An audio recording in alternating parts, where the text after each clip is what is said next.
Om Sahana Vavatu Sahano Bhunaktu Sahaviryankaravavahe Tejasvinavadidhamastu mavid vishavahe. Om Shanti Shanti Shanti.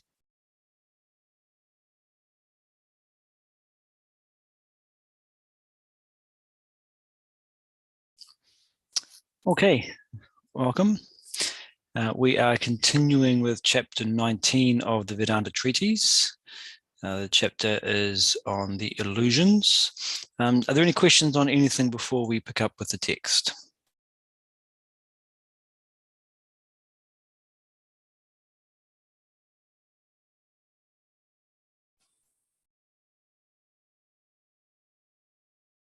No question. All right, so let's just get straight into it. So what we have been talking about in the last few classes was the philosophical idea that what we are experiencing when we experience our lives and the world around us is an illusion. So how do we try to understand this? One of the ways that was approached was touching on, first of all, the definition of what is real.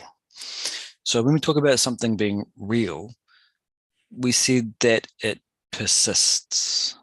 It continues from the past into the present and into the future.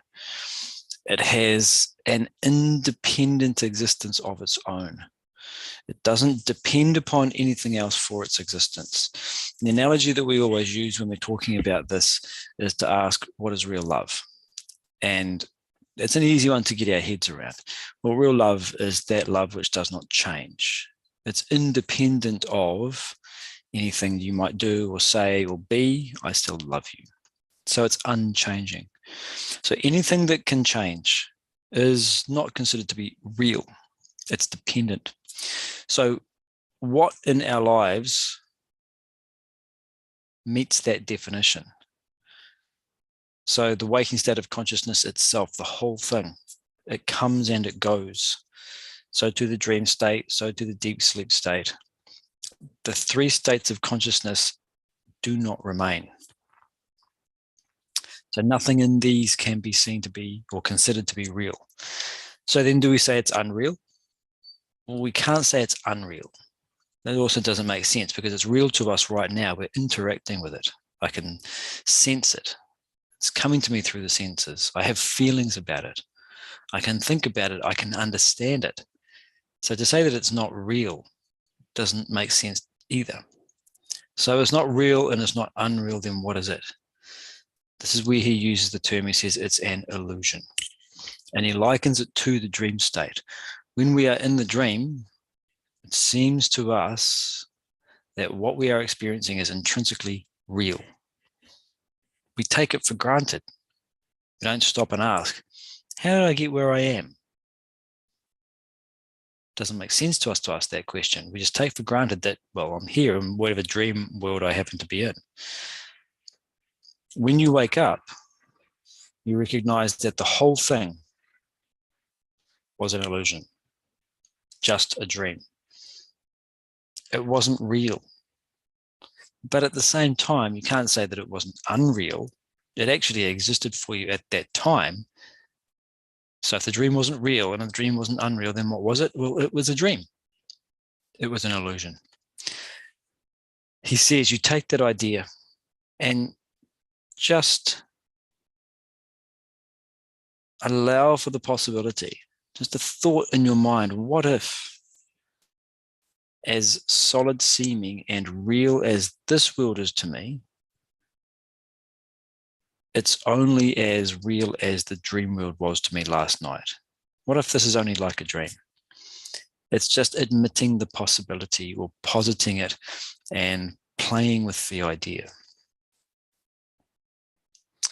So he says that the human beings are caught up in two illusions, the intrinsic and the extrinsic illusion. I'm not going to go back into these too much now, but the intrinsic illusion was described as one in which the actual object and the image cannot coexist.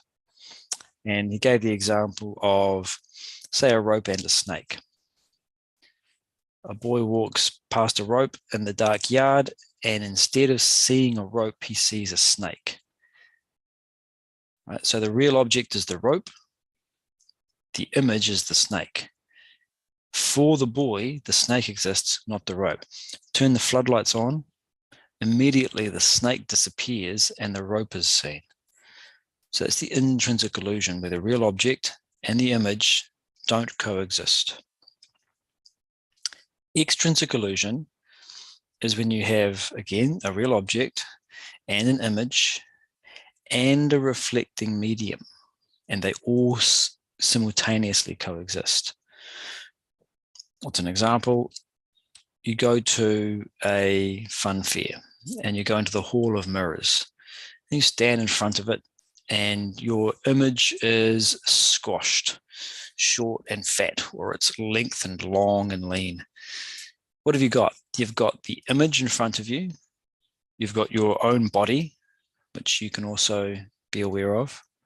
And you have the mirror itself, which is the reflecting medium. All three of them coexist. So intrinsic, object, and image don't coexist. Extrinsic, object, image, and medium do coexist. So, where did we finish last time? He said that human beings are caught up in both illusions. There is both an intrinsic and an extrinsic illusion happening to us right now.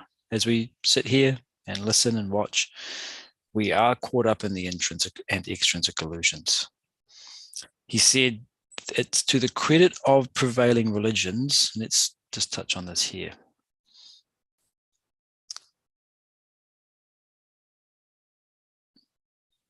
He says, be it said to the credit of prevailing religions that they have helped in removing one of the two illusions. At best, they have succeeded in overcoming the extrinsic illusion. So he gives credit where it's due in the sense that it has helped us to, or the prevailing religions have moved us in that direction or have that capacity. He says, but it doesn't go beyond that and remove the intrinsic illusion. Okay, any questions before we move on to the next section?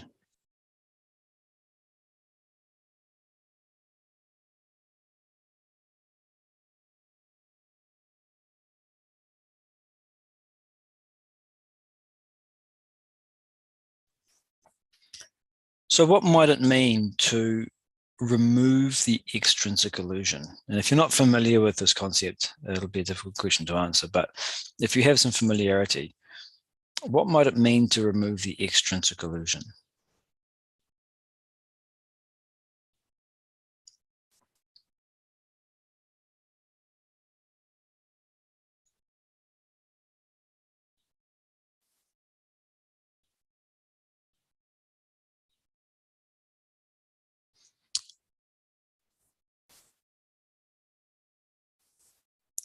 So let's go back to the example of the boy and the snake. With the example of the boy and the snake, we have both an intrinsic and an extrinsic illusion there as well. Intrinsic illusion is easier to understand. We have the rope not being seen, and instead he sees a snake. That's the intrinsic illusion. Only one exists for him at a time. The extrinsic illusion is there as well. So how is it working? When the boy sees a snake, what's happening is that he is projecting an imaginary snake onto the rope. It's in his mind, but to him it seems like the snake is out there. So there's an imaginary snake. There is a thought.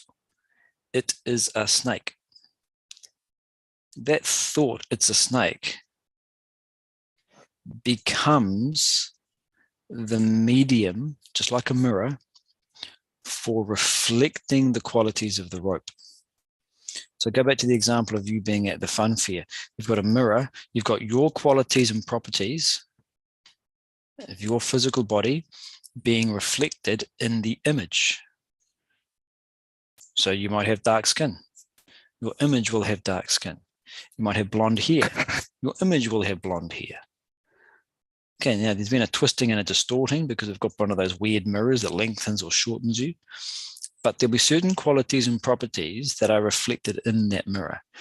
The boy has, if you like, created a snake. That becomes like a mirror now. And you have the qualities of the rope being reflected in the qualities of the snake. So what color is the snake? It's black. Why? Because the rope is black. How long is the snake? It's about 6 feet long. Why? Because the rope is 6 feet long. The snake is 4 inches thick because, what did I just say? The snake is 4 inches thick because the rope is 4 inches thick. This is the extrinsic illusion. We have a reflecting medium, the illusory snake. We have the real object, 6 feet long, 4 inches thick, black in color. And we have the image, 6 feet long, 4 inches thick, black in color. So the three things that coexist for the extrinsic illusion: properties of the rope, illusory snake, properties of the snake. So removing the extrinsic illusion. What does this mean? What could this be? One of the ways that we can think about removing the extrinsic illusion is that this distinction between the properties of the real object and the properties of the image is gone. And so if a person is beyond the extrinsic illusion, then their conception of the world is that the properties of the world and the properties of, say, God, because he's using a religious idea here, are not different. When a person who has gone beyond the extrinsic illusion looks out upon the world, what does she see? Okay, she sees everything that we see: people and animals and objects and buildings and landscape and sky. But she sees something else as well. She says, this is all God. This is God and God alone. It's divinity, just in different shapes and different sizes and different colors. So there is a sense in which there's a homogeneity. What is the world made up of? The world is just made up of God. I think I gave the example last week of someone that I met who was a great devotee of Krishna. And she would speak this way. She said, the trees are Krishna's lungs. The ocean is his, I don't know, his bloodstream perhaps. I can't remember everything that she said. But everywhere she looked, it was a part of Krishna. Just another part, another part, another part. So that's how someone who views the views the world without the extrinsic illusion might see it. Is to recognize this is all just divinity. But that doesn't take you beyond the intrinsic illusion. Now, I've heard the Swami say when he talks about this, that the intrinsic illusion is more difficult to remove. And that's what he's talking about in the next couple of paragraphs. Are there any questions before we get into the next part of the text? I know I've asked this already a couple of times.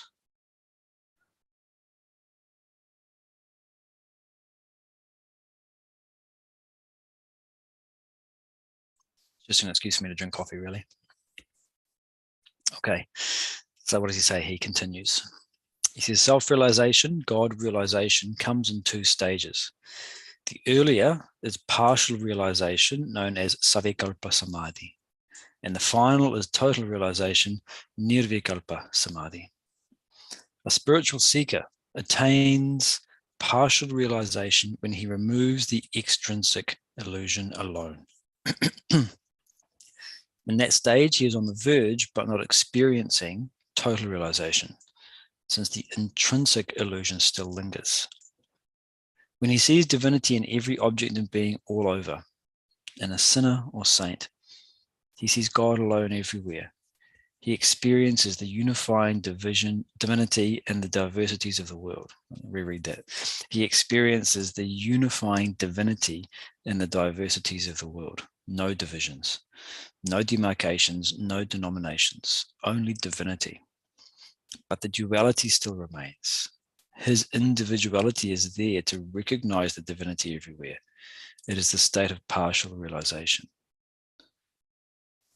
So self-realization is the ultimate goal. Spiritual enlightenment, nirvana, all these different words are used. One of the ways that we describe it is the removal of the ego, not just diminishing it, but the total removal. In the same way that you have a dreamer waking up, it's not a change in the dream, it's a complete removal of the dream. The dreamer actually disappears and becomes the waker. Self-realization is similar. The ego disappears. There is no ego. And the word he uses here is individuality. So the word ego refers to our identification of ourself with this body, mind, intellect. We see ourselves as an independent unit, separate from everything else. And we experience this. We experience all of our life dualistically. Dualistic, there's two aspects: subject, me; object, the world. I am experiencing the world. Now, whether the world happens to be that particular person or that particular environment or landscape or the traffic or my workstation or whatever it happens to be, there's always two aspects, me and world. What is this me part? Well, it's me, this body, this mind, and this intellect. The notion or the belief that I am this body, mind, and intellect is the ego. So in the state of partial realization, the ego still remains. How does it function? I am experiencing divinity and divinity alone. Everything is nothing other than consciousness. What am I experiencing when I experience that landscape? Consciousness. Consciousness has been somehow transmuted into the form of visual perception and sound and smell and taste and touch. What am I experiencing when I'm experiencing anger? It's just consciousness in the form of anger. When I'm experiencing compassion, consciousness in the form of compassion. Understanding and non-understanding, everything is consciousness and consciousness alone. The example we've given here is that of light coming through a prism. You have the incident ray coming into the prism, and then it gets refracted into the 7 colors of the rainbow. What is it that comes in? Light. What is it that comes out? Light. So what is red light? Well, it's light that has been modified in some way.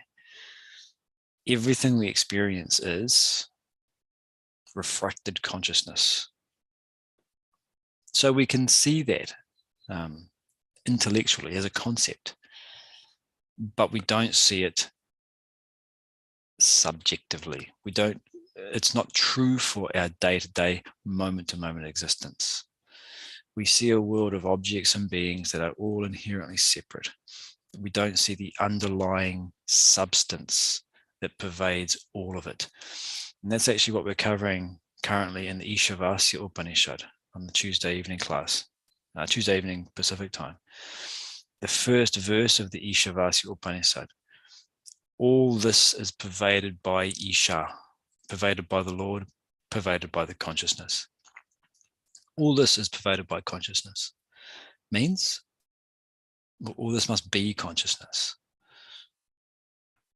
It's a bit like, just to pile on another analogy, you have a goldsmith And in front of him, he has a necklace and a pair of earrings and a bracelet and a spoon, all made of gold.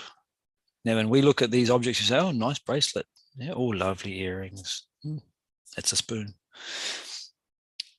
We see the different objects. But the goldsmith, with that subject matter expertise, he also sees the different objects. But he sees something else. He sees the underlying substance of the gold. And immediately he can recognize 18 karat or 24 karat. There's something he knows about it. When he looks at the objects, he goes beyond the surface appearance and sees the substance of gold. He sees in his mind's eye those things melted down into a molten, unformed mass of gold. He recognizes, if you like, the concept of gold beyond the specific objects of gold. Again, this is a fairly easy example to grasp. In the state of partial realization, you're a consciousness smith, you're a godsmith, you're a divinity smith. Everywhere you look, cups, people, animals, war, peace, laughter, tears, birth, death. What is it all? It's all just God.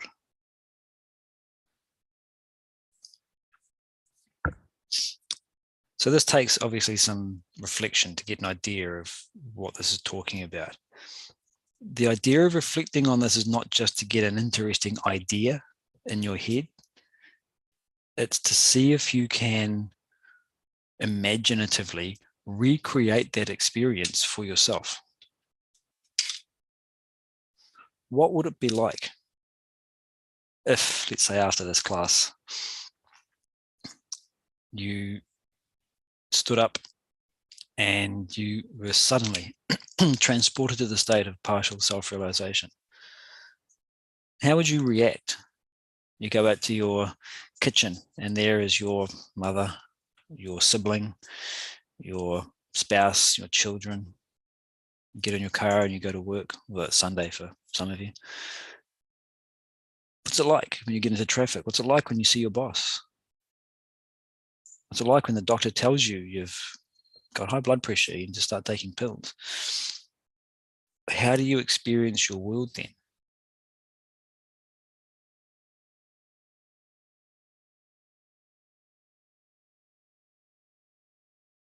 So that's the idea. Reflect, think about it. Transport yourself there imaginatively. And then you can use that lens. The more you practice thinking about the world this way, that everything is nothing other than consciousness alone. Just like the dream that I was in last night, what was it? It was nothing other than Waker's mind and Waker's mind alone. It changes the way that you view your world. It changes the quality and the nature of your experiences. It changes the receipt, reaction, response mechanism that you go through. So it's not just an idea. It is an idea, and it is also a changing of the lens through which you view your world.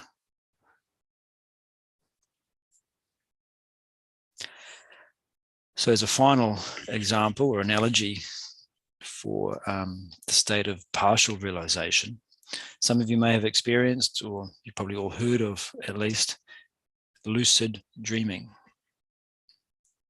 So in the state of lucid dreaming, you are aware, it's a sort of a sudden shift where you become aware that you are in a dream. This is a dream. And you may even be able to have control over the dream. It's a separate thing. But the point is that there's a recognition that this is a dream. But you're still there.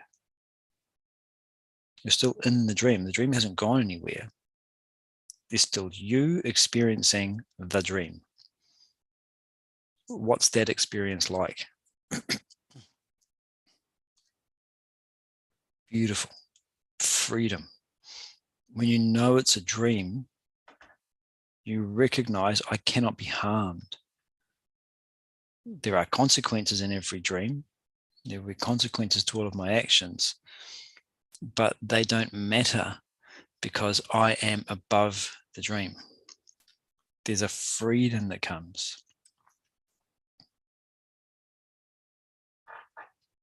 All this is dream. All this is consciousness. All this is divinity. However we get there, playing with this idea of partial self-realization. Beyond that is complete realization. Okay, any questions on that before we go on to complete realization?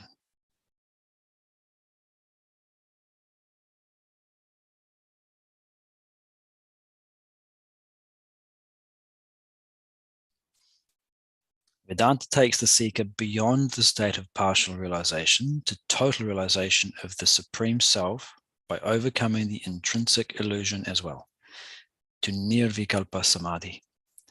In partial realization, the seeker is in a state of duality.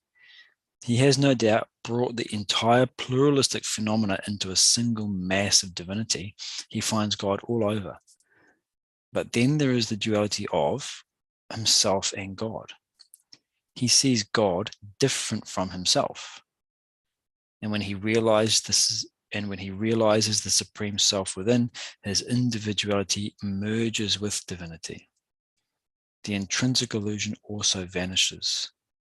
He becomes one with God, attains total realization, absolute enlightenment.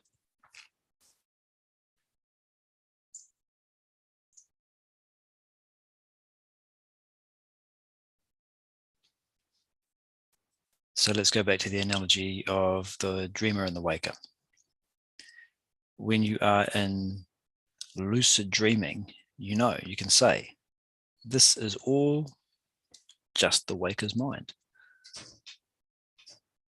But there's still that duality of, I am here experiencing the waker's mind. When you wake up, you merge with the waker's mind, you become the waker. There's no longer a duality of I am experiencing the waker's mind. Look at your own experience right now. There's no sense of duality with yourself. You are yourself. There is the duality in the sense that there's an object world that you're interacting with, but yourself is single, whole. Go back to the rope snake example. The boy sees a snake and not a rope. The light gradually comes on. The father's turning the fader up. What happens? The snake merges with the rope. It becomes the rope. The snake is the rope.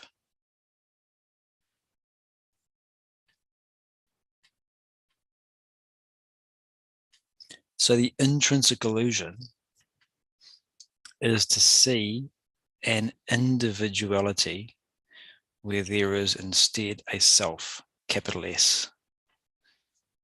It's to see an ego where there is self or God. While you consider yourself to be an independent unit, you will not see yourself as the underlying consciousness. That's the intrinsic illusion. You only see one or the other. I am an independent unit experiencing nothing but divinity. That's partial realization. I am that divinity. Total realization. So the snake is me, if you like. The snake is this individuality, which is seeking to understand the truth. Interesting. The thing which seeks actually ultimately ends up dissolving itself. The snake eats its own tail. So it says in that state, you become one with the consciousness, with God, with divinity. Then there's no duality thereafter. Everything is self. And as they say throughout the Upanishads, we do not know how to describe it. Not because they haven't thought up a clever enough analogy yet. It's an impossibility to describe because it transcends language. When you look at language, what do you learn when you first start learning a language, your native language? Sentences are made up of subject and object, or subject and predicate. There's a subject always doing something. A complete sentence has a subject and a verb. I am is the shortest sentence in the English language. Language is always inherently dualistic. It's the nature of it because our experiences are that way. You can't use dualistic language to describe the non-dual. You can use dualistic language to point towards the non-dual, and that's what these texts are doing. It's pointing us, it's giving us a direction for our attention.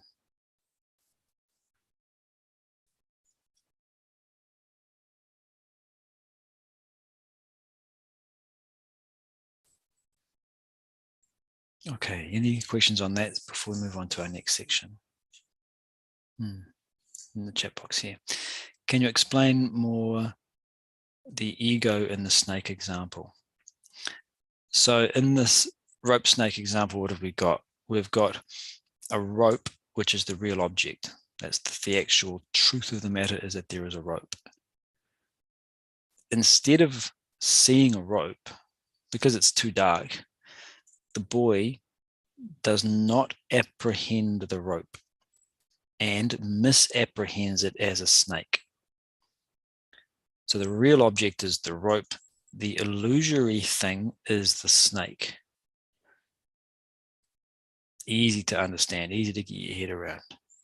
How does it apply to our experiences? There's different ways that we can actually use that analogy.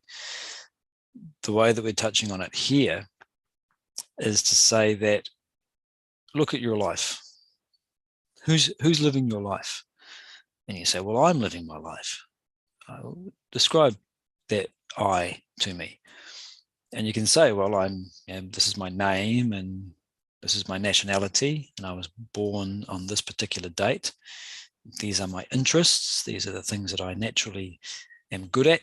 I seem to have been born with these skills and talents and proclivities. These are the things I don't like, and these are my needs and these are my wants. You can give a broad description. The belief that you are that collection of physical and psychological qualities and properties is the ego. Right now, we all experience it. We're all believing it, I presume. If you're not, please let me know. You can take over the class. But we're all experiencing ourselves as an independent unit, separate from the world that we are experiencing. I am experiencing the world. There's two things there. They are separate. The ego is the belief that I am this specific part of matter. The example that's often used also here is the ocean and the wave. Go to the ocean and you'll see wave after wave coming in. Now you look at any particular wave and okay, it has its own specific height and breadth and shape, but you know it's all just part of the ocean. Imagine one of those waves thinking of itself separate from the ocean. I am on the ocean. The wave says I'm on the ocean. It believes there's me, this wave, and there's the ocean that I'm riding on.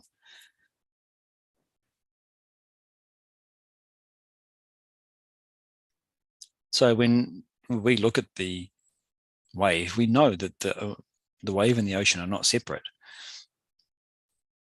Would be a crazy illusory belief to think that that wave is separate from the ocean that it sits on. And yet that's exactly what we are experiencing. What is the snake? The snake is the ego, the belief. I am an independent unit, this individuality, not talking about the qualities and properties of your body, mind, and intellect. That's not what we mean by individuality here. The individuality is that barrier that you draw around the boundary of your personhood and the sense of separateness from the world that it interacts with. That is the snake. That is the ego. How do you get rid of the snake? Turn the light up and it gradually disappears. How do you get rid of the ego? Place your attention on the ego. Look at it and you will see it for what it is. But the problem with doing that is that our attention is directed elsewhere. Desire for, physical security and physical pleasure, emotional desires, intellectual desires, the attention is directed in so many other places that it's difficult for us to get enough light, to get enough attention, to place it on that ego, to place it inward. In meditation, that's exactly what we're doing. And the word meditation here is used in the strict sense that we come across in the Upanishads and the Bhagavad Gita, which is to have the intellect focusing the mind in sharp concentration upon a single thought to the exclusion of all other thought. That's a very difficult thing to do because we place our attention on a single thought and then we get a twitch in our muscle, and so we kind of shift a little bit and then our thought goes to something else and we recognize, we bring it back. Meditation proper is when the attention is wholly, completely directed to a single thought. So the attention is purely inwardly on the mind. As we do that, we shed the last trace of desire and the truth is seen for what it is. So in the example, shedding light on the snake is like shedding our attention onto our own mind. And when you do that, you see it for what it is. That presupposes a whole lot of prior thinking and reflection and understanding to get to that point in practice.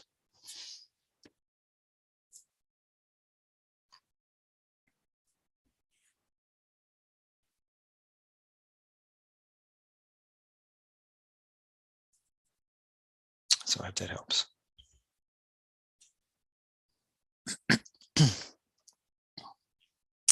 Any other queries?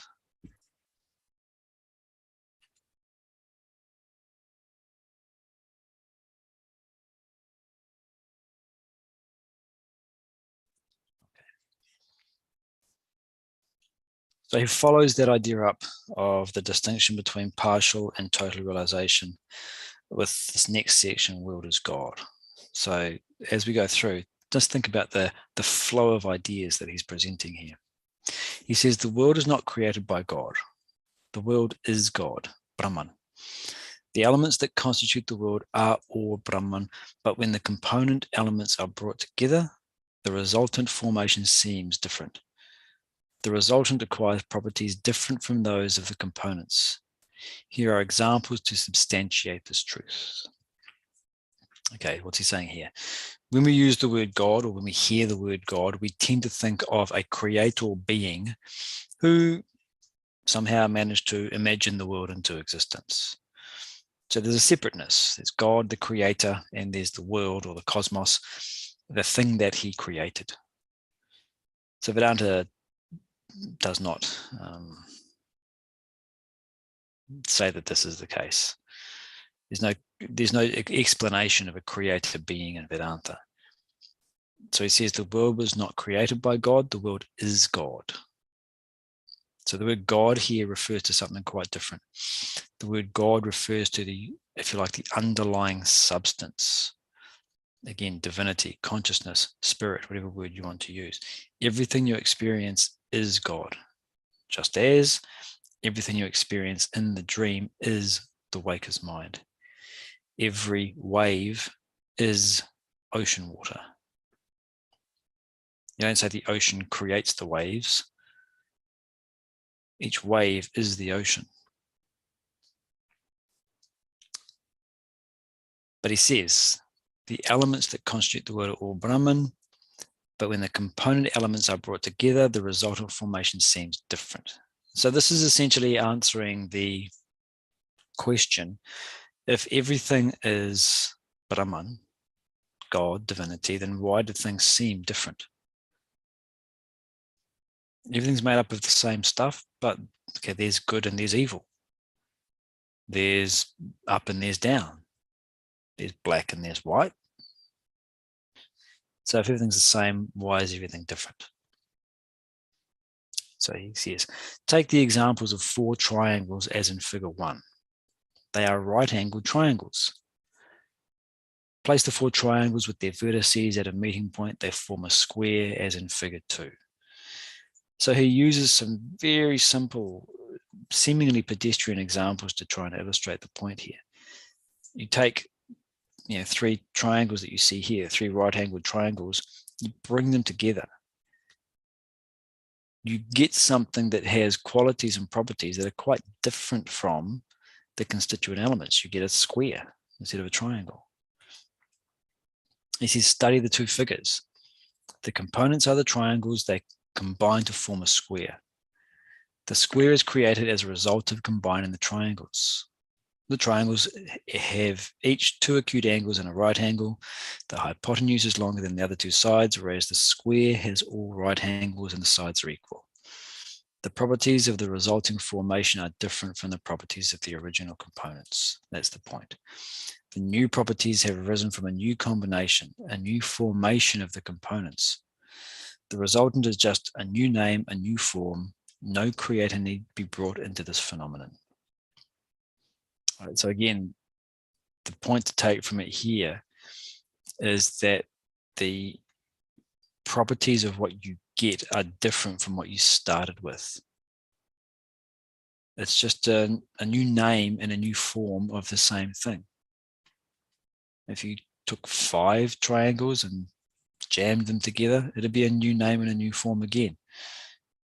Take 12 of them, jam them together, you get a new form and a new name. But the underlying substance is the same. In another example, 2 atoms of hydrogen combine with an atom of oxygen to form a molecule of water, H2O. Hydrogen is a combustible gas, oxygen a gas supporting combustion. Their combination produces water which extinguishes combustion. A combustible gas combines with a combustion supporting gas to form a combustion extinguishing liquid. It is incredible but true. The resulting compound owes its status to a new name, new form, new configuration. So you may have seen this done at different times. You evolve hydrogen gas, H2, somehow in a beaker, and you get a bubble of hydrogen gas coming up. You take a taper, a flame, you bring it close to the bubble and you pop it with the flame and you get this loud explosion.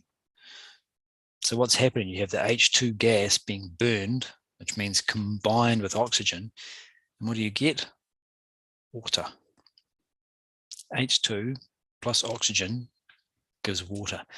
Now, the first 2 gases create combustion. The thing that you get when you combine those 2 extinguishes combustion. Again, the point here is that the properties of the starting and the end points are wildly different. But you're staying with the same components, hydrogen and oxygen. So then what accounts for the wildly different qualities? It's just a new configuration of those underlying components. So this is showing us that from a visual perspective, from the field of physics or chemistry, it's physics really, a different configuration of the same elements brings us difference in quality and property. The world is full of change. It's finite. It has specific colors and forms and properties, but we understand Brahman to be infinite, all-pervading, changeless. This is the idea that we've got something which is all-pervading, changeless, formless, giving us something which is finite, changing, and with form.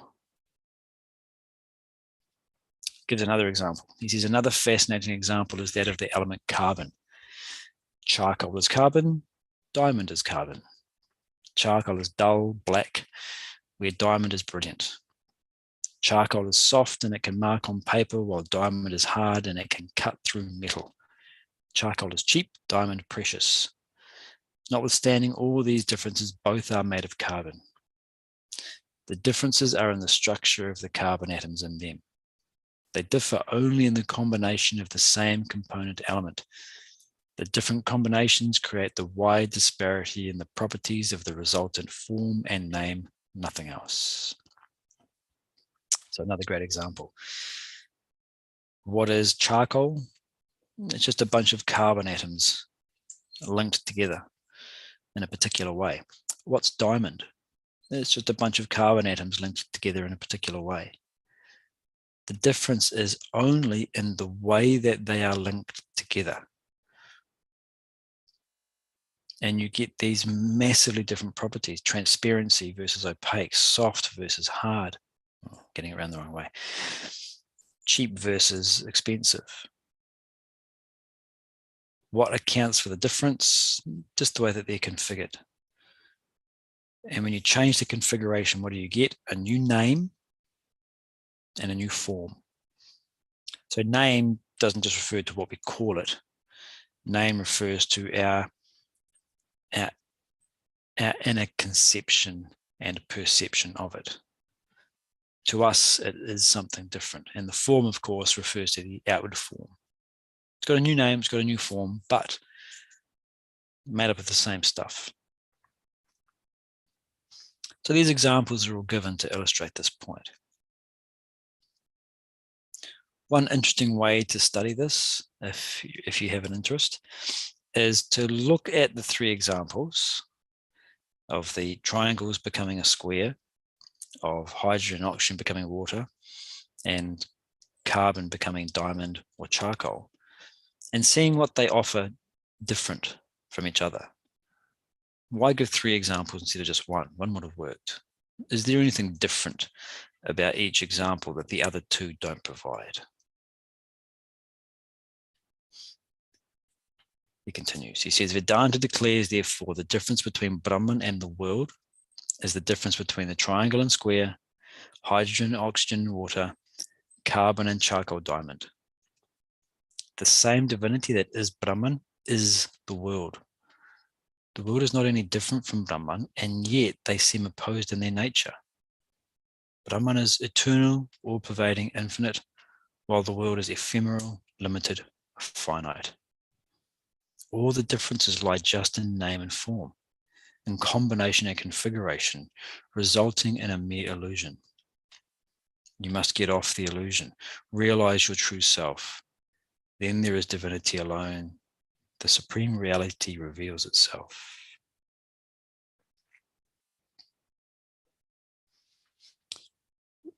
During my time at the academy, when this section was taken, as soon as we started chapter 19, the wall would be adorned with those seeing eye pictures, those stereoscopic images. You've seen them, I'm sure, where it seems to be a random pattern, but if you stare at it and then you gaze just beyond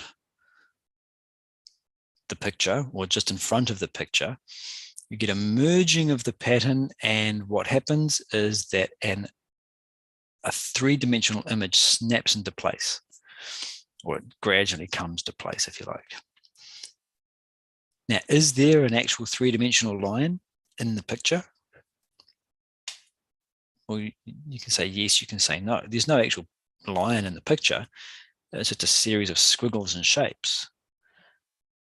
But when you get those squiggles and shapes to configure themselves in a particular way, it results in a three-dimensional line in your field of vision. Is there a three-dimensional line in the picture? No, but it's there when they configure themselves in a certain way. Is there a three-dimensional line in the picture? Yes, it's there, otherwise I wouldn't be able to see it. Take your pick and then combine the two. The answer is yes, there is a line. No, there isn't a line. Both are correct. In order for both to be correct, you have to step out of the dualistic notion of yes and no and see them and appreciate them both as being true. So what are we experiencing here? Fibers and fibers of consciousness overlapping in a particular way, and we get this three-dimensional image snapping into place. Not just visual perception, but sounds, smells, tastes, tactile sensation, emotions, feelings, desires, thoughts, intentions, everything. It's all a mere illusion. He says you must get off the illusion, realize your true self. So that again is talking about the intrinsic illusion. We believe in the reality of the world that we're experiencing because we don't see the reality of our own self. You either see a snake or a rope. You either see a dualistic world or you see an underlying homogeneous consciousness. And so the theory and the practice of Vedanta is to gradually eliminate egocentric desires and eliminate ego so that you can realize your true self.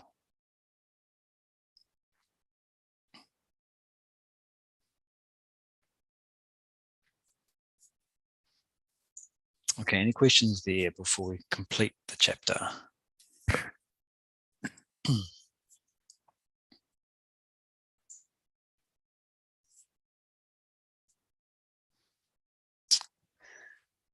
So in this final section here, he asks a valid question. Why heed an illusion? Okay, what does that mean? The first paragraph explains. He says, if the world is a mere illusion, then all that goes with the world is illusory. That being so, then Vedanta and its philosophy also becomes a part of the illusion. How then can it carry any more credibility, any more importance than the rest of the illusion? What respect and regard can Vedanta boast of when it is just an aspect of an illusory projection? Why heed this part of the illusion? Why hang on to Vedanta alone? How can one part of the illusion pull you out of the entire illusion? It is a pertinent question. Vedanta provides a brilliant answer. So it's a great question. And the greatness is that how many people would actually have thought of it. The Vedanta is just part of the illusion. So that being the case, why should I give it any more credence than any other part? And he does have an answer to this. And interesting, we just want to touch on this briefly here. When he uses the word Vedanta, we can think of it as the tradition of philosophical thought that has come from the Indian subcontinent over the last 5,000 or so years, codified in the Vedas or the Upanishads and in other texts like the Bhagavad Gita and so forth. But we can also think of Vedanta more broadly as the exploration of truth. And there's a beautiful quote he gave when he was giving a discourse on the text, select English poems. And he said, anywhere there is a discussion on the subtlety of life, it's Vedanta. So you got someone in Scandinavia talking about an ancient tradition that discusses the subtleties of life and the truth of human experience. That's Vedanta. He says there are these poems from English literature from 100 years ago. That's Vedanta as well. So Vedanta means this exploration into the truth. Philosophy, philosophy. Sophie refers to, again, you can think of it as wisdom or truth. Philo means loving. And bibliophile is one who loves books. So a philosopher is one who loves truth, is a Vedantan. So why bother looking at one part of the illusion over another? He says, it is true that the knowledge of and philosophy imparted by Vedanta is a part of the illusory world, but it has one distinction which all other parts of the illusion lack.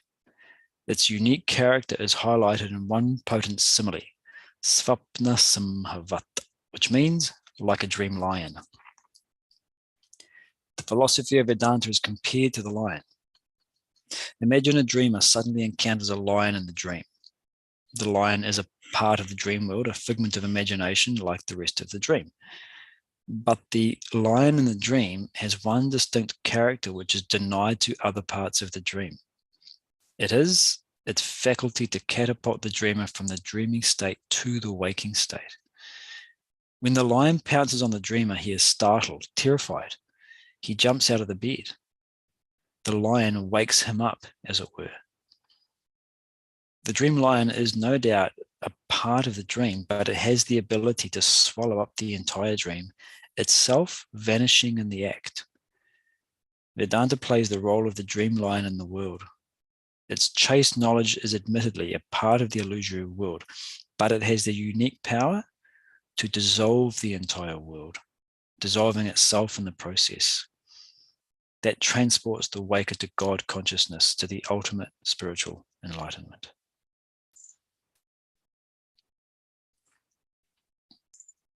Brilliant analogy.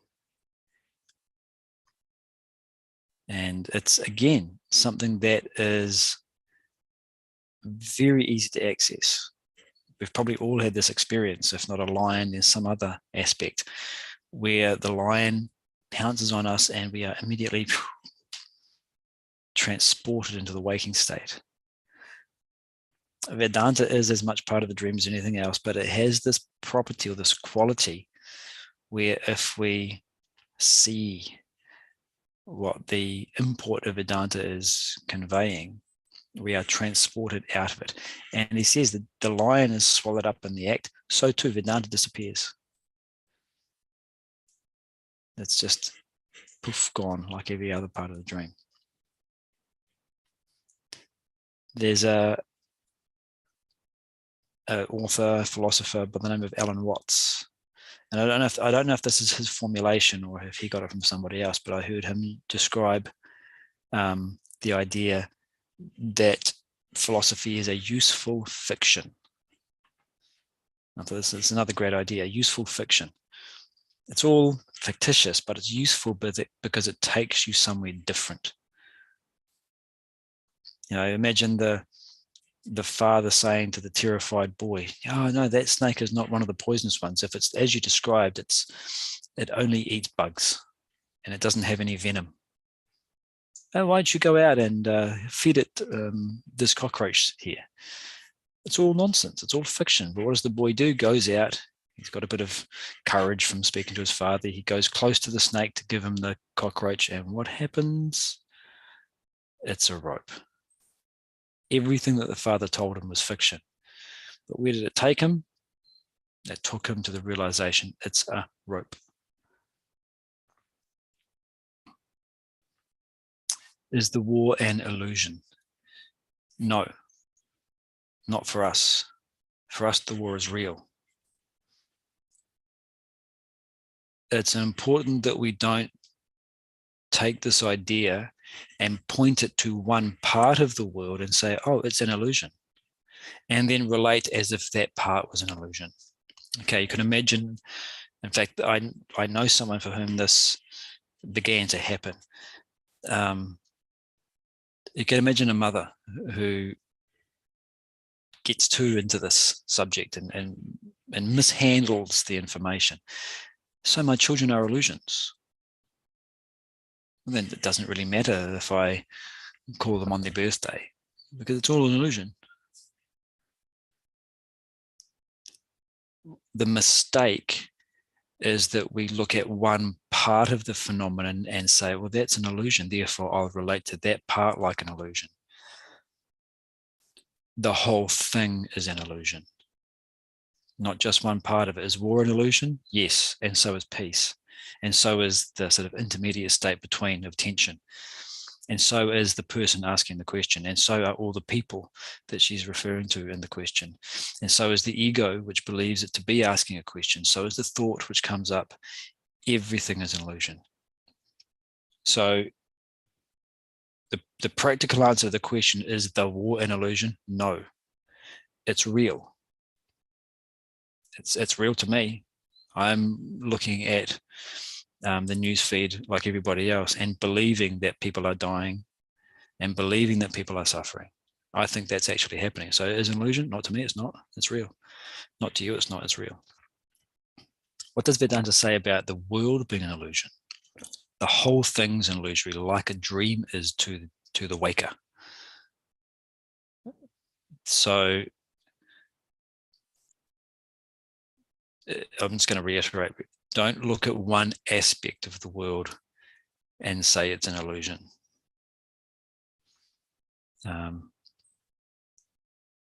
Because the problem there is then what will happen is that our ego will allow us to act towards that thing as if it's an illusion, but be quite happy thinking other things are real. You know, I'm making things up now. Let's say we take the example of the mother who says, oh, my children are just illusions, so I don't have to worry about, taking care of them. But then when it comes to meal times and there's an extra dessert item, taking an extra large helping because I really like it, you can see how the ego is wrongly using the knowledge. Such a burden being a single parent having to do all this. Great, I get a relief now.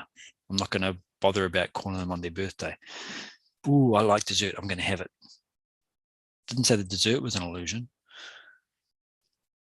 The whole thing. So you either take the whole thing or you don't take any of it. The whole thing's an illusion, including the person asking the question, or the whole thing's real, including the person asking the question. There's no middle ground.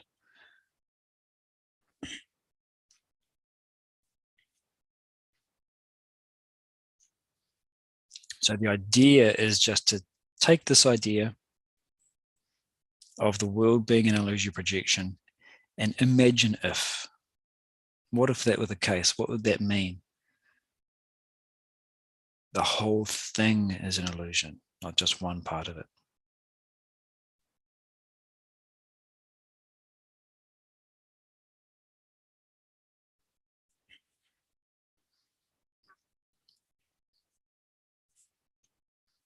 Okay, any other queries before we sign off?